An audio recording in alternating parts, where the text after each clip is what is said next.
یہ بہت ہی اہم پیغام ہے میری اور آپ کی زندگی کے لیے کہ جب ہمیں کوئی ایذا پہنچانے لگے، ہمیں کوئی تکلیف دینے لگے، ہمارا کوئی دشمن ہو جائے، تفسیروں میں لکھا ہے کہ کوئی انسان بھی دنیا میں ایسا نہیں گزرا جس کا دشمن نہ ہو۔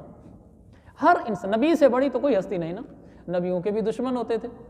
ہر انسان کا کوئی نہ کوئی ضرور دشمن ہوتا ہے۔ وہ اگر مسلمان ہے تو کافر اس کا دشمن ہے، کسی ماحول، معاشرے، کمیونٹی میں رہتا ہے تو وہاں ضرور کوئی اس کا دشمن ہے، اس کا خیر خواہ نہیں ہے۔ اور آج تو دور کی چھوڑ اپنے خاندان میں ہوتے ہیں، باقی دور کیا جا کے دیکھنا ہے۔ تو اللہ تعالیٰ یہاں یہ بتانا چاہتا ہے کہ اگر کوئی تمہیں ایذا دیتا ہے، تمہارے خلاف سخت بول بولتا ہے، منصوبے بناتا ہے، تمہیں تنگ کرتا ہے، تکلیف پہنچاتا ہے، تو کیا کرو؟ کہ دو کام کرو۔ ایک، اللہ تعالیٰ نے فرمایا فَاصْبِرْ، اور دوسرا فرمایا وَسَبِّحْ بِحَمْدِ رَبِّكَ۔ یہ دو کام کر لو، تمہارا میں کفیل ہو گیا، تمہیں میں کافی ہو گیا، پھر تم بے نیاز ہو جاؤ ان تانے دینے والوں سے، ان دشمنیاں تمہارے ساتھ کرنے والوں سے اور تمہارے خلاف منصوبے بنانے والوں سے، تم ان سے بے نیاز ہو جاؤ، پھر میں تمہارے ساتھ ہوں۔ دو کام کرو۔ ایک فرمایا فَاصْبِرْ عَلَىٰ مَا يَقُولُونَ، یہ جو کچھ آپ کو کہیں آپ ان پر صبر کریں، آپ برداشت کریں، آپ کچھ نہ کہیں۔ یہ ایک بہت بڑا پیغام ہے، لیکن ہم اس پر عمل سے عاری ہیں۔ ہمارے خلاف کوئی جملے کستا ہے، تانے دیتا ہے، خاندان میں یا معاشرے میں ہمارے خلاف باتیں چلاتا ہے، چغلیاں لگاتا ہے، ہمارے کاروبار کو نقصان پہنچانے کے لیے کوئی منصوبہ بندی کرتا ہے، رشتہ داروں میں ہمیں بدنام کرنے کے لیے ہمارے خلاف باتیں کرتا ہے، ہمارے ویک پوائنٹس ڈھونڈتا ہے، اور کسی نہ کس طریقے سے آدمی ہمارے پیچھے پڑے ہوئے ہیں کچھ لوگ۔ یہ ہر انسان کے ساتھ تقریباً ہر فیملی میں ایسا ہوتا ہے، ہر معاشرے میں ایسا ہوتا ہے۔ تو ایسے آدمی کو کیا کرنا چاہیے؟ اللہ نے فرمایا پہلا یہ کرو، اصبر علی ما یقولون، یہ جو کچھ کہتے ہیں تم نے آگے سے جواب نہیں دینا، تم نے آگے سے انتقام نہیں لینا، تم نے آگے سے رد عمل میں نہیں آنا، اس کا رد عمل نہ دینا۔ جو وہ کہتے ہیں سن لو۔ بیٹی پر الزام لگا دیا، ہم پر لگا دیا، ہمارے خلاف باتیں کر دیں، ہمارے کاروبار کے لیے کر دیں، ہمارے بیٹے کے خلاف باتیں کی، بیٹی کا رشتہ ہونے لگا تھا وہاں آڑے آ گئے، کہ چپ کر جاؤ، اصبر علی ما یقولون، صبر کرو۔ تو سوال پیدا ہوتا ہے اللہ کتنا صبر کریں، وہ تو بڑی حدیں گزر رہے ہیں۔ فرمایا علی ما یقولون، عربی گرامر کے لحاظ سے، کہ جتنا وہ تمہیں کہتے جائیں۔ عربی گرامر کے لحاظ سے اللہ نے فرمایا صبر کو بناؤ لکڑی، علی ما یقولون، اور ان کی باتوں کو بناؤ پانی۔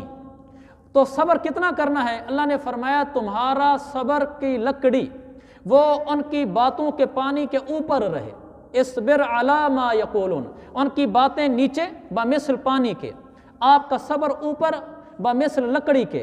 تو لکڑی کیا کہتی ہے؟ کب تک میں ٹھہری رہوں؟ پانی جتنا بڑھتا چلا جاتا ہے لکڑی اوپر ہوتی چلی جاتی ہے، پانی چھت تک پہنچ جائے لکڑی اوپر چلی جاتی ہے۔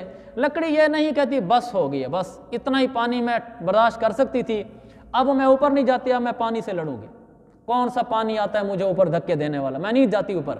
لکڑی ایسے نہیں کہتی، پانی بڑھتا جائے لکڑی چڑھتی جاتی ہے۔ اللہ نے فرمایا صبر یوں کرنا ہے، ان کی باتیں جتنی بڑھتی چلے جائیں تم نے صبر اتنا بڑھاتا چلا جانا ہے، اور جب تم اتنا صبر بڑھا لو گے پھر کیا ہوگا؟ قربان جو قرآن پر کہ ان اللہ مع الصابرین، جب تم صبر کر لو گے میں اللہ تمہارے ساتھ ہو جاؤں گا، پھر میں تمہارے ساتھ ہو جاؤں گا۔ اور جس کے ساتھ رب ہو جائے اس کے ساتھ سب ہو جاتے ہیں، جو رب جس کا ساتھ ہو جائے وہ پار ہو جاتا ہے۔ ہمارے سرائکی کے خطیب تھے، وہ کہا کرتے تھے صبر جنہاں دے پلے ہے رب انہاں دے رلے ہے۔ اگر ہمارے پاس صبر آ جائے پھر رب ہمارے ساتھ ہو جاتا ہے۔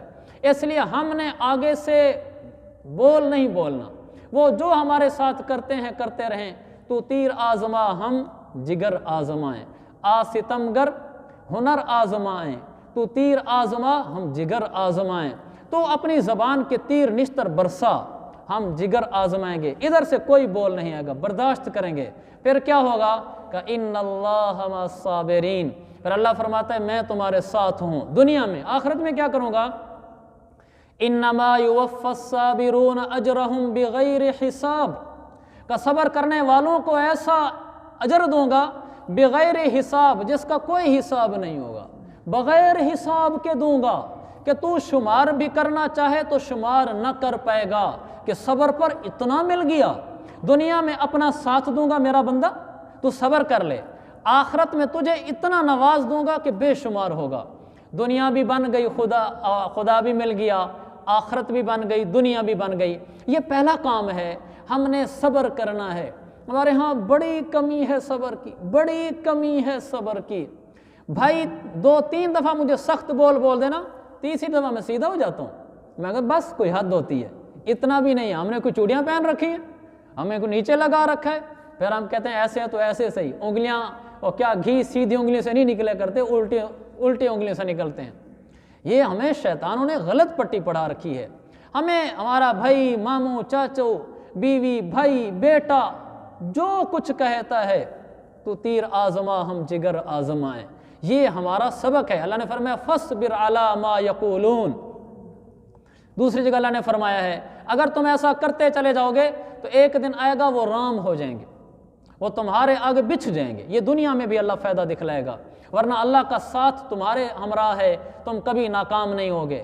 تو یہ پہلا فائدہ ہے جو بڑا اوکھا سبق ہے، اس پہ میں نے بھی اترنا ہے، آپ نے بھی۔ ہم نے لوگوں کے منفی رویوں کے مقابلے میں منفی رویے پیش نہیں کرنے، ہم نے منفی رویوں کے مقابلے میں مثبت رویے پیش کرنے ہیں۔ ہم نے تانوں کے مقابلے میں اچھا بول نہیں بول سکتے، زبانیں سی لینی ہیں، کچھ نہیں بولنا، سہ جا، بس اس طرح اگر سہ جائیں گے پھر رب ساتھ ہو جائے گا۔ دوسرا کیا کرنا ہے، یہ ایک علاج ہے۔ اگر ہمیں کوئی ایذا پہنچاتا ہے، ہمارے مخالف ہو جاتا ہے، ہمیں تکلیفیں پہنچاتا ہے، تو ہم نے 2 کام کرنے ہیں نا قرآن کی روشنی میں۔ پہلا فصبر، ہم نے صبر کرنا ہے جیسے میں نے بتایا۔ یہ کیا ہو گیا بھائی؟ اور دوسرا وَسَبِّحْ بِحَمْدِ رَبِّكَ قَبْلَ طُلُوعِ الشَّمْسِ وَقَبْلَ غُرُوبِهَا وَمِنْ آنَاءِ اللَّيْلِ، اس کو دوبارہ دیکھیں، وَمِنْ آنَاءِ اللَّيْلِ فَسَبِّحْ وَأَطْرَافَ النَّهَارِ لَعَلَّكَ تَرْضَىٰ۔ دوسرا کیا ہے، تم یہ کرنا کہ اپنے رب کی تعریف اور تسبیح بیان کرنا، سورج طلوع ہونے سے پہلے اور سورج غروب ہونے سے پہلے، اور رات کے اوقات میں بھی اس کی تسبیح بیان کرنا، اور دن کے کناروں میں صبح شام اس کو یاد کرنا۔ یہ دوسرا کام کرنا، جس سے مراد یہ کہ نمازیں پڑھنا۔ علماء نے لکھا ہے قبل طلوع الشمس، سورج طلوع ہونے سے پہلے رب کو یاد کرنا، ایک مطلب جہاں یہ ہے کہ اللہ سے دعائیں مانگنا، دوسرا مطلب یہ کہ فجر کی نماز پڑھنا، کیونکہ سورج طلوع ہونے سے پہلے فجر ہوتی ہے۔ قبل غروبہا، اللہ سورج کے غروب ہونے سے پہلے اللہ کو یاد کرنا، یعنی ظہر اور عصر کی نمازیں، کیونکہ سورج غروب ہونے سے پہلے ہوتی ہیں۔ تیسرا رات کے وقتوں میں عشاء کی نماز اور تہجد کی نماز ہے۔ تو کہا آپ کیا کرنا، دوسرا کام یہ کرنا کہ نمازیں پڑھنا۔ نمازوں سے مراد کیا ہے، فرض نمازیں تو مسلمان پڑھتا ہی ہے، نفل نمازیں پڑھ کر اللہ کو پکارنا، یہ دوسرا کام کرنا۔ تمہیں وہ تکلیفیں دیتے ہیں، دل دکھی ہوتا ہے، سینہ پھٹنے کو آتا ہے، کلیجہ منہ کو آتا ہے، تو انسان جب بے قابو ہو جاتا ہے غصے میں یا پریشانی میں، کہا پریشان نہ ہو، صبر میں اگر قابو میں نہیں آ رہا، صبر کا پیمانہ لبریز ہو رہا ہے، ادھر آ وَسَبِّحْ بِحَمْدِ رَبِّكَ، آ مصلی بچھا میرے آگے نفل پڑھ، نفل پڑھ کے پھر مجھے پکار، کہا یا اللہ اتنی تکلیف پہنچائی ہے کہ اب برداشت نہیں ہوتی، یا اللہ ایسے میرے خلاف ہو گئے ہیں کہ بیٹی کا رشتہ نہیں ہو رہا، ہر جگہ میرا کام خراب کیے جا رہے ہیں، یا اللہ ایسے میرے خلاف ہو گئے ہیں کہ کاروبار کو نقصان پہنچا رہے ہیں، یا اللہ ایسے خلاف ہو گئے ہیں کہ بھرے مجمع میں مجھے رسوا کر دیا ہے، اے اللہ میں ایک لفظ نہیں بولا، برداشت نہیں ہو رہا۔ کا دوسرا کام یہ کرنا، مصلی بچھا کے میرے آگے رونا شروع کر دینا۔ پھر کیا ہوگا، کہا لعلک ترضیٰ، پھر یہ ہوگا جب میں اس آیت پر پہنچا مجھے اول وہلے میں جھٹکا لگا، میں نے کہا یہاں اللہ نے ہمیں یہ کہا ہے کہ جب مشقت آئے تو صبر کرنا، نمازیں پڑھنا، دعائیں مانگنا، یہ آگے کہنا چاہیے تھا لعلک ارضیٰ، تاکہ میں خوش ہو جاؤں، جب تو میرے حکم مانے گا میں خوش ہو جاؤں گا۔ لیکن قرآن کہتا ہے لعلک ترضیٰ، جب تمہیں تکلیفیں پہنچے تو تم یہ 2 کام کرنا تاکہ تم خوش ہو جاؤ۔ اس کا مطلب کیا ہے، اس کا مطلب یہ ہے، اللہ فرماتا ہے اگر تمہیں لوگ تکلیفیں پہنچا رہے ہیں اور تم آگے سے 2 کام کر رہے ہو، صبر اور نفل، صبر اور نفل دعا، نتیجہ یہ ہوگا اللہ فرماتا ہے میں تمہیں خوش کر دوں گا، دنیا میں بھی خوشیاں دوں گا، آخرت میں بھی خوشیاں دوں گا، پھر تمہارے سینے سے وہ جو گھٹن ہوتی ہے میں نکال لوں گا، تمہارے سینے میں جو ابال نکلتا ہے میں اس کو باہر نکال دوں گا، تمہارے سینے میں خوشیاں، سینے میں سکون، سینے میں ایک سکون اطمینان کی کیفیت بھر دوں گا۔ دنیا میں یہ میں کروں گا تمہارے ساتھ، تم یہ 2 کام کرو تو صحیح، ہم عاجز ہوا کے دیکھ لیں، اللہ تو وعدہ کی خلاف ورزی نہیں کرتا۔ ہمیں کوئی تکلیفیں پہنچائیں، ہم صبر کریں، ایک لفظ نہ بولیں، ان کو نہ آگے سے رد عمل میں تو ایسا ہے، اگر ہم ایسے تو بڑا نیک پاک حاجی آ گیا، نہ۔ اس نے ہمیں الزام لگایا، ہم نے نہیں لگانا۔ اس نے ہمیں تانا دیا ہے، ہم نے نہیں دینا۔ اس نے ہمیں گالی دی ہے، ہم نے نہیں دینی۔ اس نے مجھے میری ماں کو برا بھلا کہا ہے، میرے باپ کو کہا ہے، میرے بچوں کو کہا ہے، میں نے آگے سے نہیں دینے، چپ ہو جانا ہے۔ جب زیادہ صبر نہ ہو رہا ہو، جا کے نفلیں پڑھنے شروع کر دینی ہیں۔ اللہ فرماتے ہیں لعلک ترضی، پھر میرا وعدہ ہے تجھے دنیا میں خوشیاں دوں گا، دنیا میں تجھے سکون دوں گا، دنیا میں تیرے ساتھ ہو جائیں گا۔ وَلَعَلَّكَ تَرْضَىٰ، آخرت میں جب آئے گا تو مجھ رب ذوالجلال کا وعدہ ہے وہاں بھی تجھے خوشیاں دوں گا۔ کیا خوبصورت کلام ہے۔ عربی گرامر بھی بڑا فائدہ دیتی ہے۔ اللہ نے یہاں یہ نہیں فرمایا تاکہ تو خوش ہو جائے، کہاں؟ دنیا میں یا آخرت میں؟ بس اتنا کہا کہ خوش ہو جائے، جہاں تو چاہے گا وہیں خوش ہو جائے۔ دنیا میں چاہے گا تو دنیا میں خوشی دوں گا، قبر میں آئے گا تو قبر میں خوشی دوں گا، میدان محشر میں آئے گا تو وہاں خوشی دوں گا، جب میرے سامنے پیش ہوگا اس دن بھی تجھے خوش کر دوں گا۔ تو صرف یہ دو کام کر لے، صبر اور نفل، صبر اور نفل، دعا، صبر اور نفل و دعا۔ یہ ہمارا اس آیت کا سبق تھا۔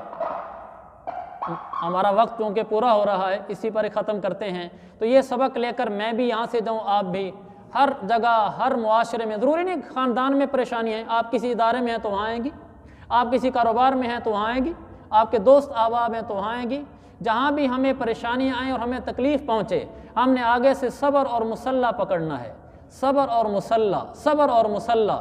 نتیجہ کیا ہوگا؟ اللہ ہمارے ساتھ ہو جائے گا اس طریقے سے کہ دنیا میں بھی ہمیں خوشیاں دے گا اور آخرت میں بھی خوشیاں دے گا۔ اللہ تعالیٰ مجھے اور آپ کو قرآن و سنت کی تعلیمات پہ عمل کی توفیق عطا فرمائے۔